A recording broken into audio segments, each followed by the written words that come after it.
What I'm going to tell you is one of the most tragic stories of injustice happened to a black community that I've ever heard of. This story does not have a happy ending. In fact, it is a story of nothing but pain and trauma and injustice. But it's a story that must be told anyway. This story is representative of what it means to be black in America, to suffer and to experience injustice, and nothing happens and no one cares. This is going to be a long story of black pain and black suffering, but I guarantee you if you stick with me to the end, you won't be disappointed that you watched, and you'll learn a part of black history that they want you to forget about. This is the story of what happened to the black community in Ocoee, Florida in 1920. But before I tell you what happened, I have to give you some history first. It will be important to the story, so give me a few moments while I break this down for you, and then I'll get into what happened. After Reconstruction, black people created towns and communities of their own with the sole purpose of keeping Jim Crow at a distance. They built homes and established networks of family and community relations and lived their lives with very little racial discrimination and racial violence.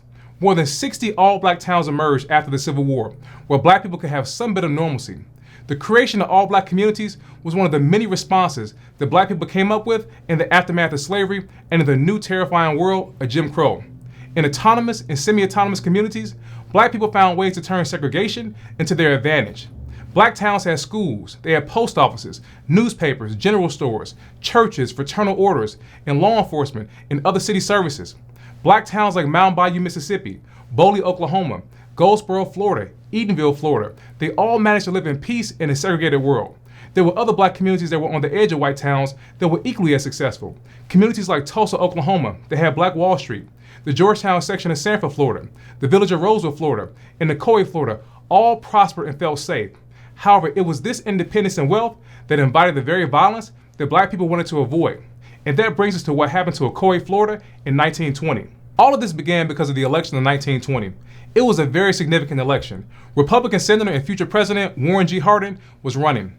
1920 was full of change. The country was recovering from World War I, and more Americans were participating in the political process. Black Republicans were turning out in huge numbers to vote.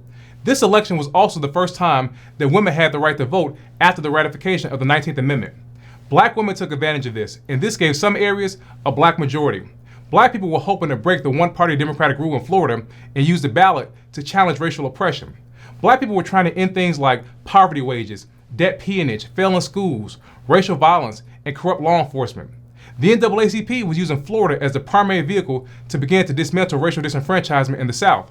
On September 16, 1920, a Jacksonville newspaper ran a headline saying that democracy was endangered by the large representation of black women. It talked about how white women were not registered at the same rate as black women. There were warning signs all around Florida telling black people not to go to the polls to vote, and that any black person that voted was a marked man. The Klan actually reorganized in the summer of 1920 to crush the black voter movement. On November 2, 1920, in Ocoee, Florida, black people went to the polls in large numbers. Mose Norman, a black man, was one of those black people who went to the polls in his hometown of Ocoee. White officials refused to let Mose and other black people vote. Violence broke out. The white officials attacked the black voters. Most of the black voters left, but Mose refused to leave. He demanded to cast his vote. He was beaten and then driven away. Mose went to talk to an attorney named John Chaney, who told him that he should return to get the names of those who tried to stop him because they were acting unlawfully. Mose Norman was driven off again, and other black people were beaten by the mob. A larger mob formed. It was led by Colonel Sam Salisbury, a member of the Klan. The mob decided to find Mose and teach him a lesson. Mose was not liked by the white community because they felt that he was too prosperous. He owned a large amount of grove land. He owned his home and owned a car. He had no previous run-ins with the law, but the white citizens hated him because he had too much wealth for a black person. Someone in the mob saw Mose visiting the home of July Perry, another wealthy black farmer. Both Mose and Perry owned their land free and clear and had no debts. It was this kind of black wealth that enraged the white community and led to this attack on the black community of Ocoee, Florida. A mob of around 100 people arrived at July's home. By this time, most black people had heard the threats and left the town or hid in the orange groves. July stayed and armed himself and prepared to defend his home. He stayed behind with his wife and his daughter. The mob demanded that July and Mose surrender. When they got no answer, they tried breaking down the front door. July had warned the mob that he was ready for them. July fired back in self-defense. He put up such a fight that the mob thought that he was not alone. Colonel Sam Salisbury kicked in the front door and started firing. July's daughter was hit in this exchange of firing. 2 white men were also fatally wounded.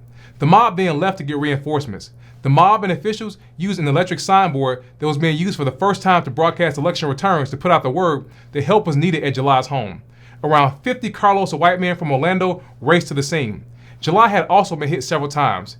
His wife persuaded him to leave, and he ran to the cane patch behind his home.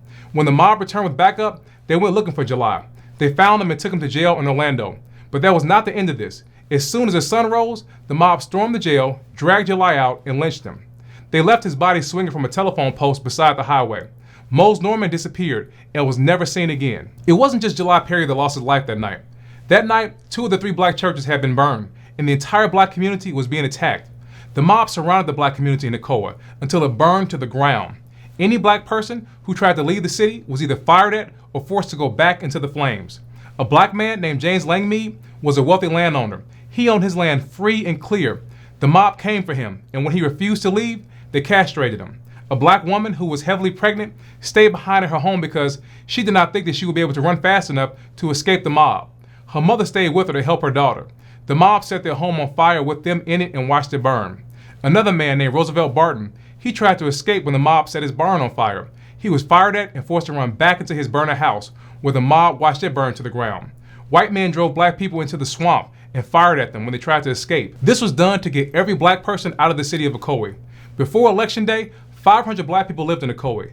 Over 100 of them owned land. After that, no black people lived there.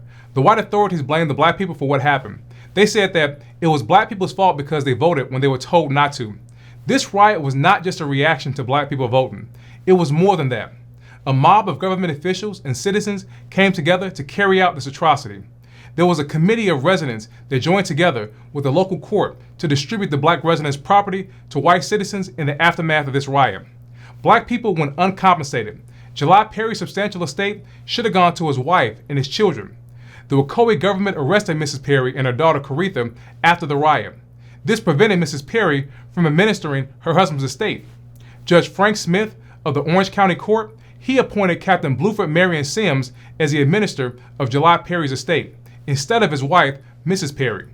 Judge Smith then gave July Perry's property to Captain Sims after Sims claimed that Perry owed him money.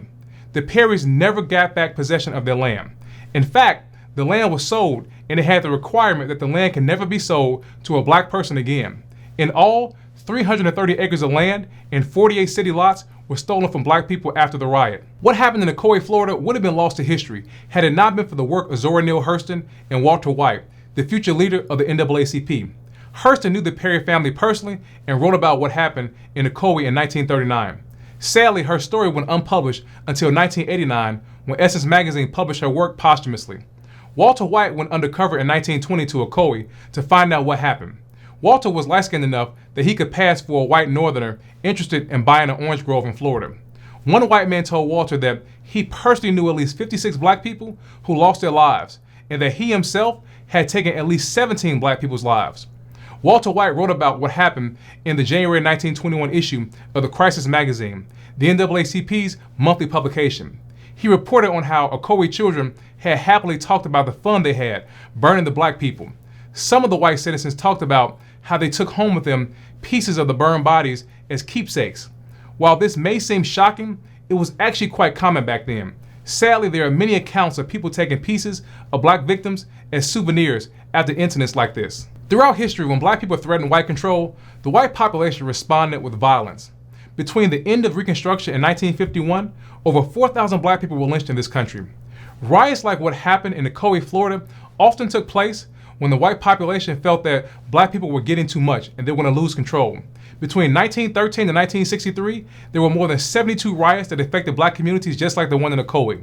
They no longer burn black communities. Instead, they've replaced that with mass incarceration.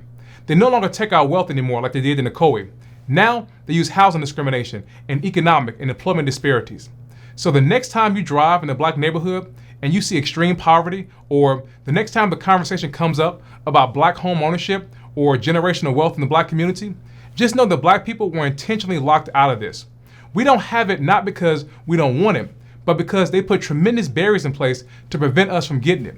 And when we did have it and we were trying to build generational wealth, they stole it from us. I want to know what you think about this. What do you think about this video? How does it make you feel learning what happened to July Perry and the people of Ocoee, Florida? Drop a comment down below and let me know what you think.